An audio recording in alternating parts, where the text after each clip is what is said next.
right, hello there, everybody. Welcome back again to Kinetic Aesthetic. I am your hostess with the mostest. You know me as Germ. I hope you all are doing well. I hope you are all doing fantastic in life. Today, I wanted to talk about an album that is about that type of concept, about feeling good in life, about that triumph, about all that type of shit. I'm talking about that R&B album by Brent Faiyaz. I'm talking about Larger Than Life. Now, for those of you who may may or may not have heard or seen that review that I did earlier, scratch that. That one was incomplete. It wasn't supposed to drop when it did, but it did. So we're gonna ignore that. To this one, I am not going to try to do anything extra. I decided that I did not want to do the whole live listening. I'm gonna have to wait. I am not ready for that yet. I'm gonna have to get more into streaming before I start doing stuff like that. But this one, we're gonna have some good times on this one because I'm gonna just do a good old classic review. I've listened to this album pretty much non-stop for the past couple weeks since it first came out, so I already know how I feel about the album. It's great. Spoiler, but we're gonna get all into it and about just all the different sounds and shit that he was mixing on this album after you hear a word from our sponsors. So let's go. Hey there. Do you ever feel like you're getting old? Do you ever feel like the days are just slowly melding into one another and you can't really tell which one is which anymore? Like you can't remember if it's Monday or if it's Thursday, or if it's February or if it's June, or if it's 2022 or if it's 2025. If you start to go through that feeling of just feeling like you're too old or just feeling like your best days are getting behind you, maybe what you need is a pep boost, and maybe what you need to do is read a book about someone else and their trials and their tribulations and their experiences as they grew older, as they became their own person. And you can do that by reading the good book made by my amazing sister-in-law, Lucy Smalls. The book is called Margie Wadsworth's Unforgettable Senior Year. As you can tell by the name, it's all about her senior year of high school, loosely based. It's not exactly it. It's not 100% one-to-one, but it's loosely based. But it's an amazing story just about all the trials and tribulations she had to go through, all the juggling she had to do between family, responsibility, schoolwork, love, all of that. And this was before she had even got to college and met my brother. So this is a story that if you have any woman in your life that's just wants to read something that's going to relate to her, that's going to connect to her and her growth, this is the story for them. I'm going to tell you right now, whether she be young, whether she be older, get this book. This book is going to make a big impact on a woman in your life. They're going to love to have this person. I know a lot of my listeners are male, but get this book for the important woman in your life. She will appreciate it. And you know what? I'll be honest with you. You might want to read the book your damn self because it's just a damn good book. Go do it. So I think the very first thing that really has to be shouted out and acknowledged about this album is just the heavy Timberland and Missy Elliott influence that was felt all throughout the album for me. From the intro, of course, you had the song that had Missy Elliott on it, but just throughout the entire album, you're just hearing nothing but like samples from songs that were produced by Timberland, artists that he was heavily associated with. Like he was all over this shit, and it's dope to see. Like he held it down. Like this is some new age like DC DMV type shit that just I've never really even been recognized with their sound like that. I'm into the Clips. I got respect for them and everything like that, but I've never went out of my way to listen to any of their music or their albums. So for me, this is the most like heavy I've fucked with any DMV artist in a long time. I fucked with Golding for a little bit, but then he said something bad about Mac Miller, so fuck that nigga. So it's just cool to see, you know.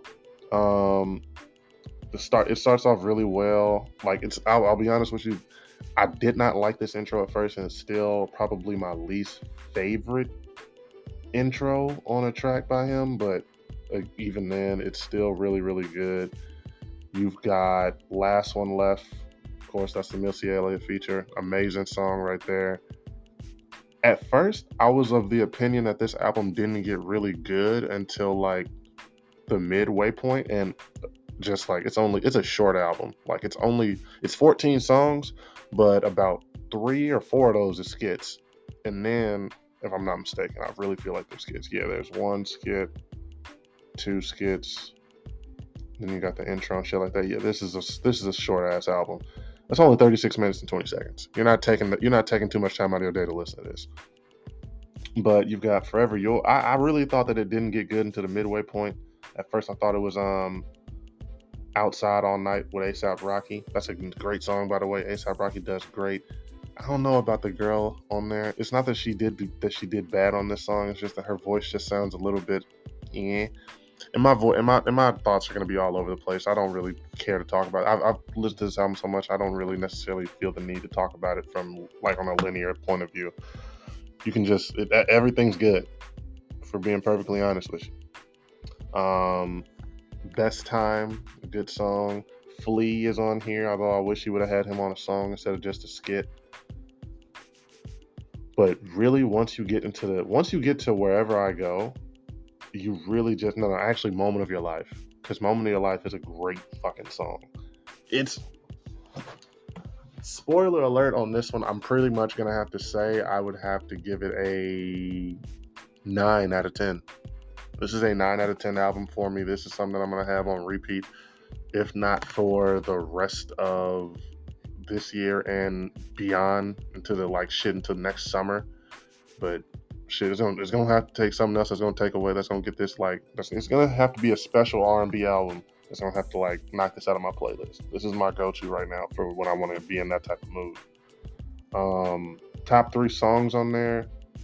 It's crazy. This nigga had all of them basically in a row. So actually, you know what?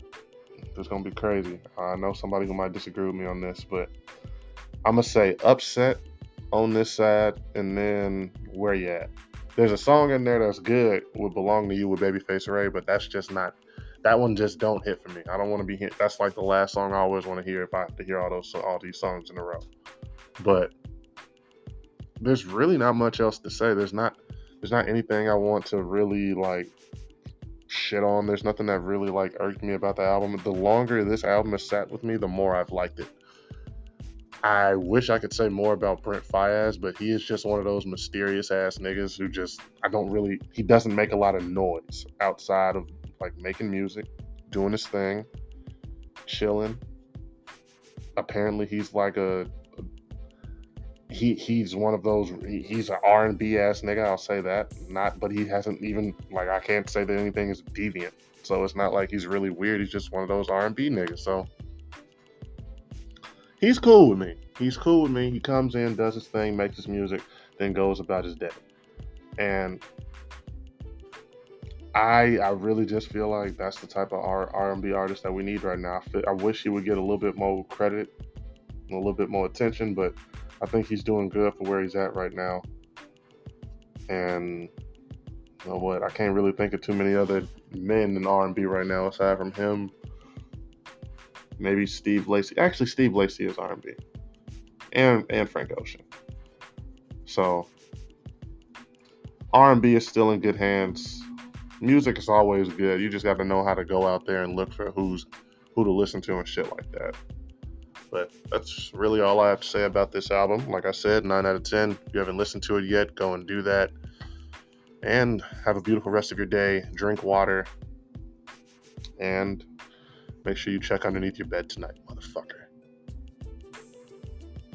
No, I'm playing. That's weird.